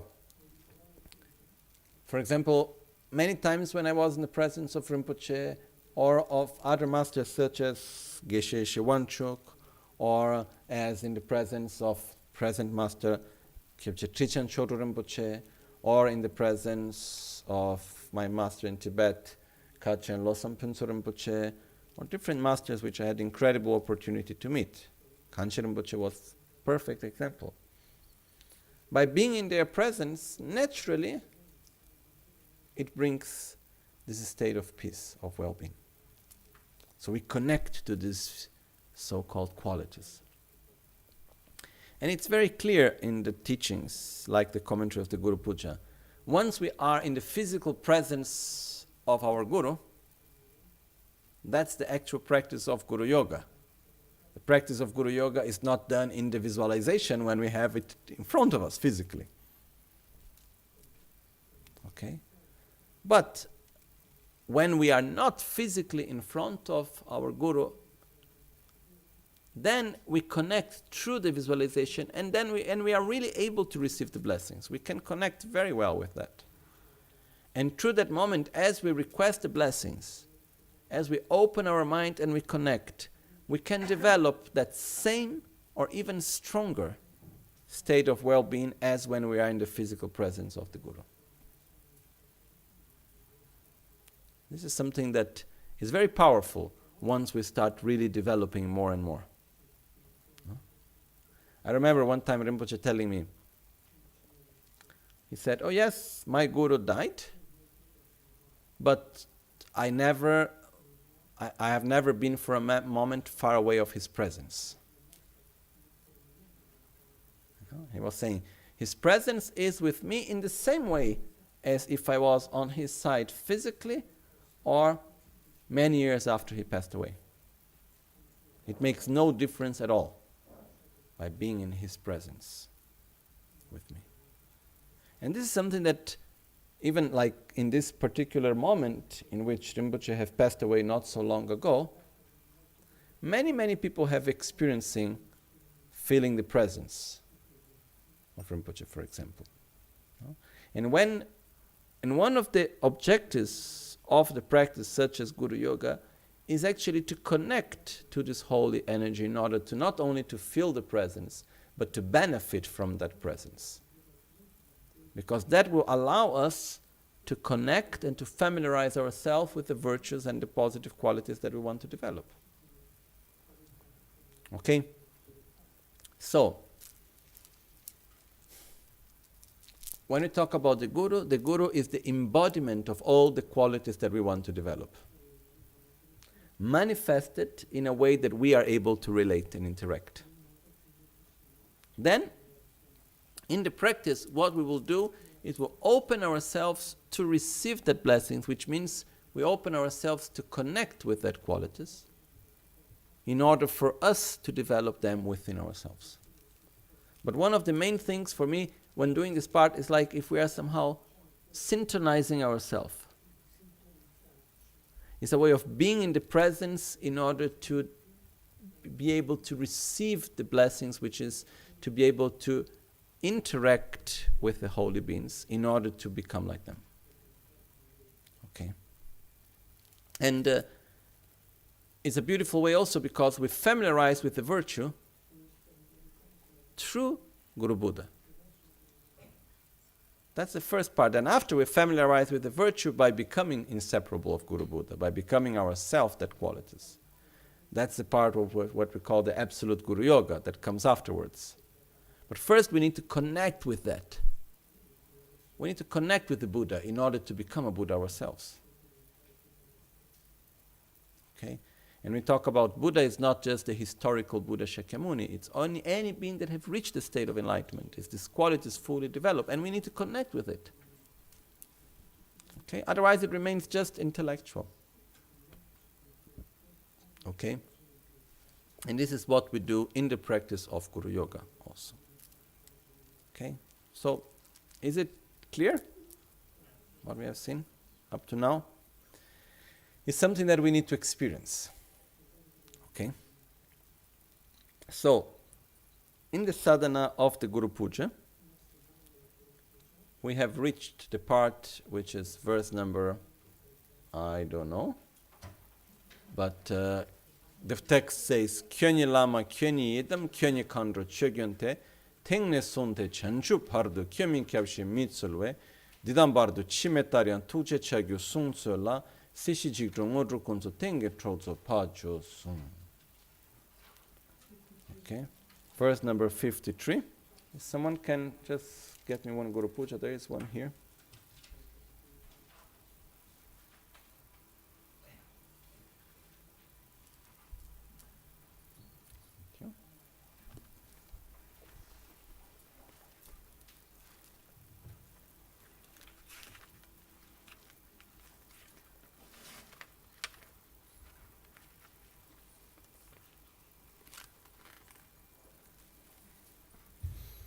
Actually, we have already come through the verses that came before. We already did the request of the blessings. But in this point specifically, there is this prayer which is called Prutsuk Suldip, which is translated here as making firm supplications, firm requests from the heart and receiving the four empowerments. The name that is given is called Prutsuk Suldip. Prutsuk Suldip means literally the request as, how do you say, placing a dagger. Like when you have a dagger, like something that goes on the ground, no? Like if you want to put something into the ground, you need to hit many times in the same place. If you hit a little bit here, then you hit there, then you hit there with the hammer, it's not working, no? You need to hit exactly in the same place with the hammer again and again and again and again and again and again, and then it will enter. So similar to that, this is called Purtsuk Soldep, which is like making the request single-pointedly as hitting a dagger. Which means we go into the same direction and we focus into one point. Which means what is the point? Requesting the blessings to Guru Buddha. It's like the point is Guru Buddha. It's not like, okay, then we have the Yidams here and we have the protectors there and we have the Bodhisattvas and we have many Buddhas and many holy beings of so many forms. Everything into one. So we focus into one. Okay? So that's when we say Kyonyi Lama, Kyonyi Idam, Kyonyi Kandro Chogyonte Tengne Sunde Chanchu Bardo Kyomin Kyabshi Mitsulwe Didam Pardo Chi Metarian Tukje Chagyu Sungsola Sishi Jiktrol Ngodrup Kunsul Tengi Trokze Parcho Sung. Okay, we'll just go through it very briefly, then after lunch we will go into details. You are the Guru, you are the Yidam, you are the Dakka, and you are the Dakka, Dakini, and the Dharma protector. From this moment until enlightenment, we seek no other refuge than you. In this life, the Bardo, and all future lives, hold us with your hook of compassion. free us from samsara and nirvana spheres, grant all attainments, be our unfailing friend, and guard us from interferences.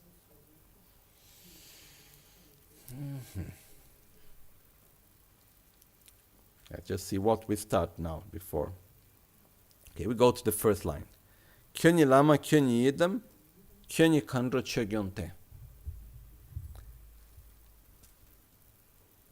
What we are saying here is that we are going to Guru and saying, you are everything.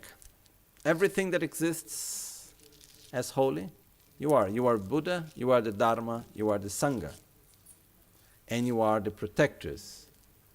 Basically, in the sutra, the three jewels, Buddha, Dharma, and Sangha, the objects of refuge, okay, are described as Buddha, the teacher, Dharma, the path, Sangha, the spiritual company during our path. Okay? And the Dharma protectors are the beings that have committed to give support to the Dharma practitioners. After we can talk a little bit about what are Dharma protectors and so on. In the Tantra, in the Vajrayana path, there is a difference of approach. It's the same, but it's slightly different. When we talk about the three jewels, in the Sutra we have Buddha, Dharma, Sangha. In the Tantra we have Guru, Yidam, Dakadakinis. Okay? This is the difference of when we take refuge. Ultimately the meaning is the same, but the way of manifestation, the way of relation is different. So, while in the Sutra, the Guru, the Buddha, is the one that shows us the path, in the Tantra, we relate to the one showing us the path as the Guru. The Guru is the embodiment of all the Buddhas and is the one through which we connect to all the teachings and through which we receive all the guidance. So we take refuge in the Guru. The Dharma is the Yidam. And it is very important for us to understand what Yidam is when we see here, because normally the word Yidam, which doesn't have a particular translation into English, because sometimes it's translated as tutelary deity, or is transposed like some sort of the deity or the Buddha, which actually it's not precise from my point of view. Okay? Yidam, which is also can be literally translated as mind commitment. Okay? For me, the Yidam, it's a system. It's a complete system for enlightenment. Yamantaka, Guhyasamaja, Heruka, Vajrayogini. It's not just, as a Yidam, it's not, okay, a deity that will help me to take me to enlightenment.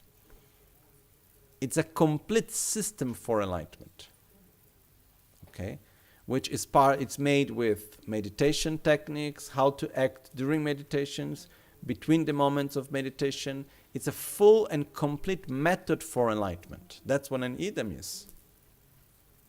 That manifests in the aspect of so-called deity, which is not a good word also as a translation, but it manifests in an aspect like as we have so-called like Yamantaka or Guhyasamaja or Heruka or Tara or many other aspects. There is like an embodiment of but that comes with a complete system.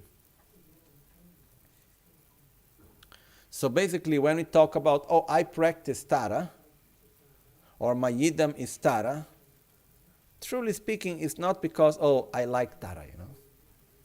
Oh, she's beautiful, and I connect with the energy of Tara, so I like Tara, so Tara is one of my Yidams, and once in a while I do the sadhana. To have Tara as my Yidam means I am Tara during the day, during the night, when I walk, when I talk, when I eat. I practice the sadhana sitting in meditation, and I practice the sadhana when I am outside of the meditation moments. I use Tara as the tool for my own enlightenment. Because there is a big difference as using Tara as the tool for my enlightenment and having Tara as a sort of goddess to whom I ask for help. It's clear the difference, right? Okay. Can I ask Tara for blessings? Yes. But then Tara is not my idam. I will make myself more clear. I can ask Tara for blessings being my idam. Sure. But if I only ask for the blessings, requesting, oh Tara, you help me. When I am in trouble, you help me. That's okay, we can ask. And Tara, it's a being, it's a Buddha that came before Buddha Shakyamuni that reached enlightenment, as was the princess called Yeshadawa and so on. There is a long history of Tara. And we can ask for blessings, and we can receive blessings and help and support, and that's wonderful. But then this is not the approach of having Tara as one's own idam. When we have the approach of having Tara as one's own idam, it's also applying the whole path, the whole method of seeing oneself as the deity, generating oneself as Tara, all the aspects of the generation stage, and then the completion stage, practiced in our life in every aspect of it. But the idam, such as Tara, such as Vajrayogini, such come for enlightenment. Okay? Which is that there are many idams. Oh? There are many methods in front of us. And there was like one thing from some of the Indians, like Atisha and other masters from India when they arrived in Tibet. One of the sayings was, we Indians practice one idam and realize all. You Tibetans practice 100 and don't realize one. No? That's the danger. Because it's a method and we need to apply it fully. And one is as valid as the other. Then someone may ask, then why there are so many? Because we are so different. And we need different methods according to our different needs. Some of us have more attachment. Some of us have more aversion. Some of us have more ignorance. We have different types of energies, different type of predispositions of our own nature. And the idams adapt to the different types of predisposition of each one of us.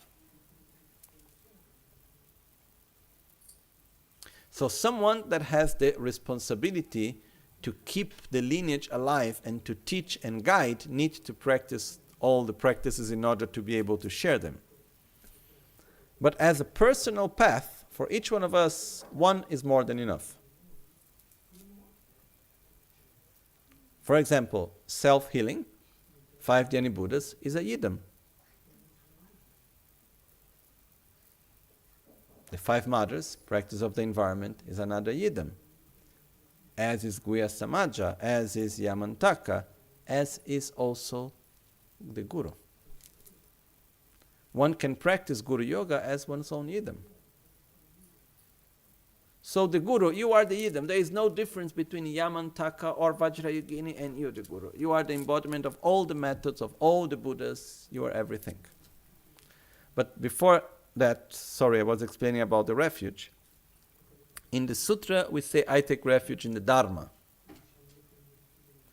which are the teachings, the methods for enlightenment. When we take refuge in the Dharma, we take refuge in the Dharma in 2 different ways. The Dharma that we receive, I take refuge, and our own practice, which is the actual refuge in the Dharma. I truly take refuge in the Dharma when I put into practice the teachings. Okay? In the Tantra, we take refuge in the idam, which is the same thing. It's a different way of manifestation. Because the idam is the method, is the Dharma. But the way how we say it, we say we take refuge in the idam. Okay? Then we have the Sangha. Sangha are those that accompany us through our path to enlightenment, that give us the support in our path to enlightenment. You know? There are many, many different levels of Sangha. There is the level of Sangha of those that have received the teachings together with us, that have taken refuge in the same gurus, and that are together with us. That's one level of Sangha. And most of the time they are as ignorant as we are. That's okay. We are together. You know? So we cannot idealize this Sangha thinking they will be perfect because they are in the path together with us, you know. It's like when someone come to us and say, oh, you are a Buddhist, you are not supposed to get angry. You know? I get angry because I am a Buddhist. In the sense that if I would be a Buddha, then I don't need, if I would have no more anger, if I would be a Buddha, then I have no need to be Buddhist, you know. I am a Buddha already. What I want to say is that the fact of having defilements doesn't make us to be a lesser Buddhist. We have defilement, we are Buddhist exactly because we have defilements. Buddha doesn't need to be Buddhist. So when we are together in the Sangha, from the more gross level, the people that receive the teachings together and so on, there are qualities, and then there are the defilements of everyone together in our path, and this is part of our reality, you know. This is one level. Then there are the Sangha of Bodhisattvas. Then there are the Sangha of Arya Bodhisattvas. Are the Bodhisattvas that help us on the path. Sangha of Bodhisattvas. The Arya Bodhisattvas are the Bodhisattvas that have also developed pure wisdom and have gone out of samsara that can help us on our path. Okay, there are different levels of Sangha. Okay. In Tantra, there is the Sangha which is intended as the Dharma Vajra and the Vajra brothers and sisters, which are the people that have took empowerments and taken refuge together with us on the same masters, on the same path, which is a very important part. And then there is what are called the Dakas and the Dakinis, the heroes and the heroines, which basically are beings that do not have a gross body, that have a subtle body, that in our Western culture we can oversimplify it calling it spirits. But again, we have problems of translation. Okay? And these beings, they can actually give us support in our path to enlightenment. In our meditation, in our daily life, we are actually much more influenced by subtle beings than what we can actually imagine. I'm sorry to say like this. In a positive and in a negative way. As when we are by the side of someone that is angry, we get influenced. We are influenced when we are near to anyone with a physical or without a physical body. And I clearly believe, as it says in many teachings, that there is a whole reality that we cannot see with our eyes, of the subtle forms of beings. Okay? So, the ones that give support in our path, we call them also Dakas and Dakinis. The male ones are called Dakas, the female ones are called Dakinis. Okay? So these are subtle forms of life, of beings that give support for us on our path, that they are following the same path, they have a similar connection also, and they are supporting us on our own practice. This is one of the levels when we talk about Dakas and Dakinis. There are other levels also. But this is one of the levels which is also there on our path. So there is a more subtle level of interaction, which happens, but normally we are not aware of it. And the fourth, which is called here the Dharma Protector, Dharma protectors, making it really simple, are basically beings that don't have a physical body, that have committed themselves to protect the practitioners of the Dharma from negative, subtle influences. That's the point, because there are subtle forms of life, just like if we use a word which is not the most correct word, but we say spirits, Spirits are just like us, Some of them are kind, some of them are not. They have anger, they have jealousy, they have all the feelings similar as we do. And what happens is that if we create a negative interdependence with a spirit that is angry on us or that is interacting in a negative way, this can influence our mind quite badly. So when we go to meditate, it's very important for us to be free of any sort of subtle negative influence. Okay? If we don't meditate at all, and we live our life in a very gross level, then it doesn't make that much difference. Okay? We can have many, many beings which have negative influence, but we are so much taken by our gross senses, and we are not even looking towards ourselves that it doesn't really make that much difference. But when we actually want to meditate and have our mind very clear, it is very important that we are able to be free from any sort of negative influence in our thoughts, in our feelings. Okay? So that's the function of a Dharma protector. The Dharma protectors have the functions to protect us from subtle negative influences in order for us to practice the Dharma correctly. That's it. The function of a Dharma protector is not bringing us wealth, is not helping us to protect us from a car accident. It's not we need to drive well, we need to work correctly. Okay? But the real function of a Dharma protector is that of protecting us on a subtle level so that we can practice the Dharma correctly. That's the real function of a Dharma protector. Okay? Then in the subtle level of existence, we can ask for support and help in many different ways. But the function of a Dharma protector is to protect our mind from negative subtle interferences. And since the time of Buddha, up to now, all the great masters, they always gave a lot of importance for Dharma protectors. Why? Because we are all vulnerable to influence. And there are influences around, which is not the devil.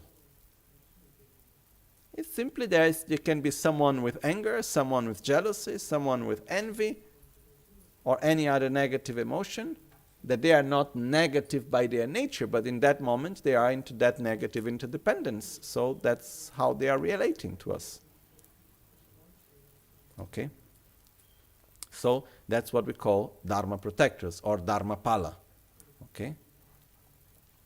There are two different types of Dharma protectors, just to conclude this subject. One type of Dharma protectors are those that actually are enlightened beings that have reached the state of enlightenment, eliminating completely all defilements, developing their qualities totally, and they choose to manifest themselves in a subtle level to protect the Dharma practitioners. Okay? This is one form, which we call Summa Tsende, which means the protectors which actually have reached enlightenment. Okay? Jigten Ledeba. Then we have those that are beings that have committed to protect Dharma practitioners, but they have not yet reached enlightenment. And they can be from a very common level of spiritual state up to quite highly realized bodhisattva level and so on, but they are not yet Buddhas. There are also these forms of Dharma protectors. Okay? And we can have many stories about this. Tibet is full of these stories of these beings, no? Even like just to make one small anecdote. One time in Brazil, a friend of us from the Sangha, she had a very complicated moment in her life. Very delicate, legally, like under threat, like really complicated situation. So she called Rinpoche and said, "Oh, Rinpoche, please help me. There is this very strong danger situation," and so on. Okay. Then she went to a client to work as a lawyer. And then, as they were in this middle of this meeting, these things that happen in Brazil, okay, here I never heard about something like this. In the middle of the meeting, suddenly, one of the guys in the meeting, like Oracle, incorporates one deity. on spirits, and started talking to her, and said to her, "Oh, you are a daughter of Lama Ganchen, I will help you. You have a big problem, and I will take care of it. I will help you," something like this. And he said, "Okay, thank you."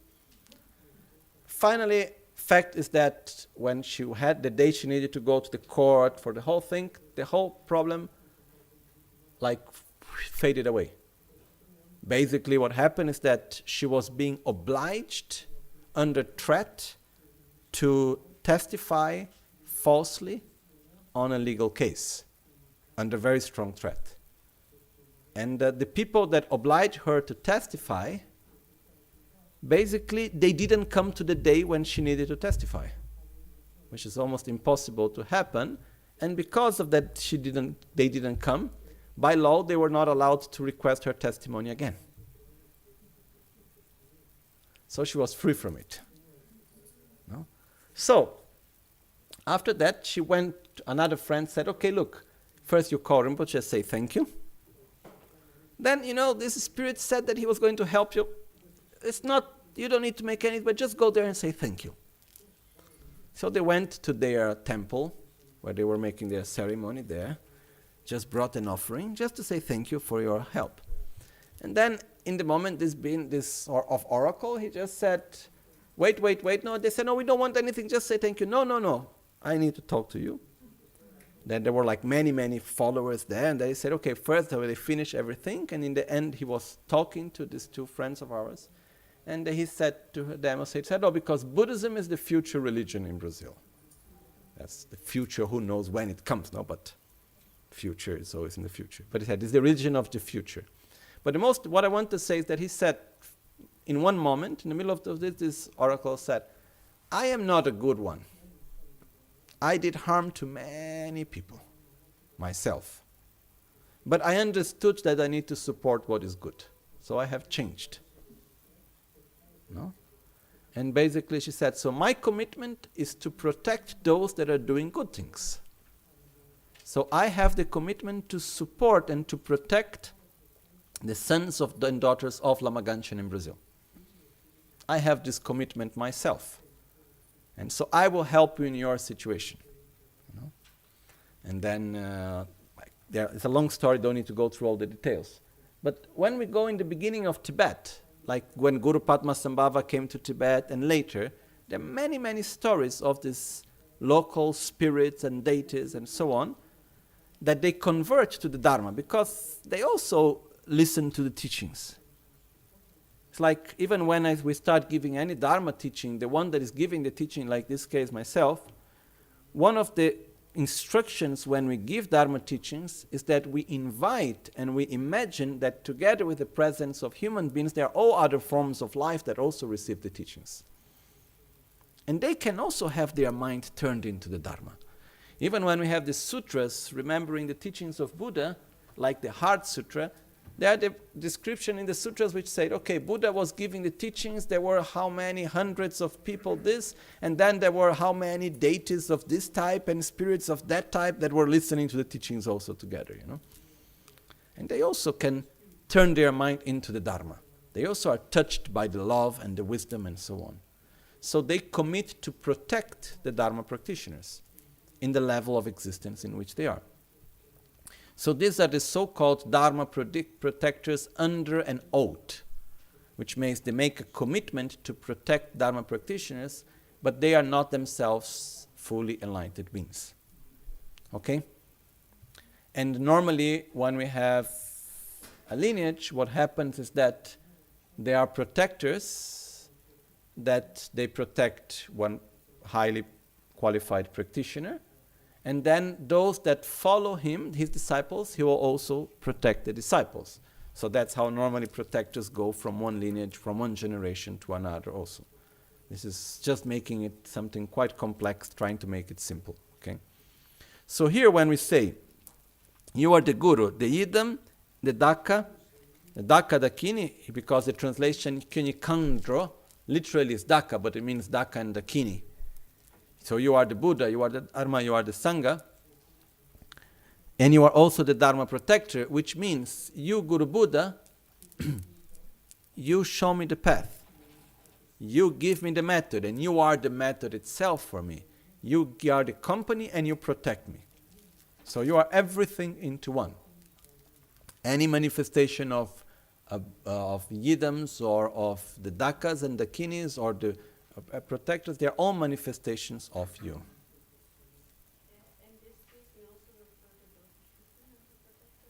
Protectors, there are many Dharma protectors. There are, for example, the protectors of the four directions, which are since the time of Buddha. They have the oath to protect the Dharma practitioners. We have, like, normally in the entrance of every monastery, there are the four protectors. Then there are protectors such as Kalarupa, Mahakala. Then there is Dorje Shukden, which is protector of our lineage, Panden Lamo. There are so many forms of Dharma protectors, no? If we don't know much about these things, we just connect to the Guru, and then making it like a mundane example is saying, I connect to you, and those that protect you, your bodyguards will also protect me, you know? I don't need to have a contract with the bodyguards. They have a with you. So, you know, I am under your protection. So naturally they will also protect me. So actually the Dharma protectors, what is said that what we need in order to get protection is to practice correctly. Because their commitment is to practice, to protect the Dharma practitioners. So if we practice correctly with love, with really correct intention, then we will have all the protection, naturally, independently of anything else. Okay? So I think I just wanted to just go through the first line. So when we say Guru, the one that shows me the path, you are the Guru, you are the Yidam, which means you are inseparable of all Buddhas, and you are the method itself for enlightenment. You are the Dakas, the Dakinis, which means you are the company, you are the Sangha, the company that supports me in my path. And you are also the protector. You protect me on my path. The other meaning of this line is that saying, you are the Guru, you are the Yidam, you are the Dakas, the Dakinis, and the protectors. And all the protectors, all the Yidams, all the Dakas, Dakinis, all the other teachers and Gurus, they're all manifestation of you. It's like one is manifestation of the other. There is no difference, no? Just to conclude this, there is this story of one Guru. Now I forgot the name. I have bad memory with names because when I listen to the stories, I never listen carefully to the names. There was this master, and then with his disciple, and then one moment he manifested in front of his disciple the complete mandala of Hevajra, if I remember well. Okay? So imagine there we are with our Guru, and then like go there and suddenly manifest in front of us like a sort of a 3D manifest, and go there and show the complete mandala, no? And then he says, okay, now you prostrate. And then he started to prostrate towards the mandala. And then he just go there and said, eliminates that mandala. He said, mistake. The Guru manifests the mandala. The mandala doesn't exist without the Guru manifesting it. So,